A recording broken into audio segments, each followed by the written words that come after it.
जिले जहलम की तहसील सुहावा में जमात इस्लामी यूथ के ज़ेर तमाम यौम यकजहती कश्मीर के मौके पर एक भरपूर मोटरसाइकिल रैली निकाली गई। रैली ने सुहावा शहर के मुख्तलिफ इलाकों का चक्कर लगाया और इख्तिताम शहर के मरकजी मकाम बोर्ड चौक पर हुआ, जहां आवाम की बड़ी तादाद ने शिरकत करके कश्मीरी आवाम से यकजहती का भरपूर इजहार किया।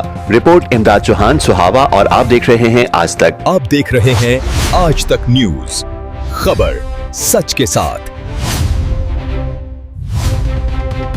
यौम यकजहती कश्मीर के मौके पर सुहावा शहर में जमात इस्लामी यूथ के ज़ेर तमाम निकाली गई मोटरसाइकिल रैली में नौजवानों और शहरियों की बड़ी तादाद ने शिरकत की। रैली जमात इस्लामी के मरकजी दफ्तर सुहावा से शुरू हुई, जो जीटी रोड से गुजरती हुई बोर्ड चौक पर पहुंची, जहां एक बड़े अवामी इज्तिमा का इनेकाद किया गया। रैली में सदर जमात इस्लामी यूथ सुहावा शेख मोहम्मद उमैर, नायब सदर जमात इस्लामी यूथ जिला जहलम हाफिज नईम कमर, अमीर जमात इस्लामी सुहावा शहर मोहम्मद आसिफ भट्ट और अमीर जमात इस्लामी तहसील सुहावा सैयद ज़ियाउल्लाह बुखारी ने खुसूसी शिरकत की। बोर्ड चौक में खिताब करते हुए अमीर जमात इस्लामी सुहावा शहर मोहम्मद आसिफ भट्ट ने कहा कि जमात इस्लामी और सुहावा के अवाम कश्मीरी अवाम के साथ शाना बशाना खड़े हैं और उनकी जद्दोजहद आजादी की मुकम्मल हिमायत जारी रखेंगे।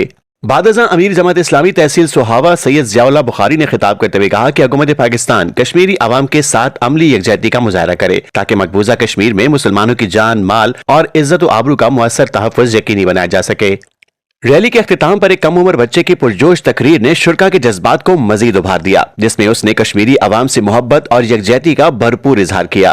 एहतजाजन भारतीय वज़ीर आज़म नरेंद्र मोदी के पुतले को जूतों का हार पहनाया गया और बादशाह नजर आतिश किया गया। रैली के दौरान शुरा ने आजादी कश्मीर और कश्मीरी अवाम से इजहार यकजहती के हक में फलक शिगाफ नारे लगाए। आखिर में नायब सदर जमात इस्लामी यूथ जिला जहलम हाफिज नईम कमर ने कश्मीरी अवाम, उम्मत मुस्लिमा और पाकिस्तान की सलामती के लिए खुसूसी दुआ करवाई। आज तक न्यूज, खबर सच के साथ।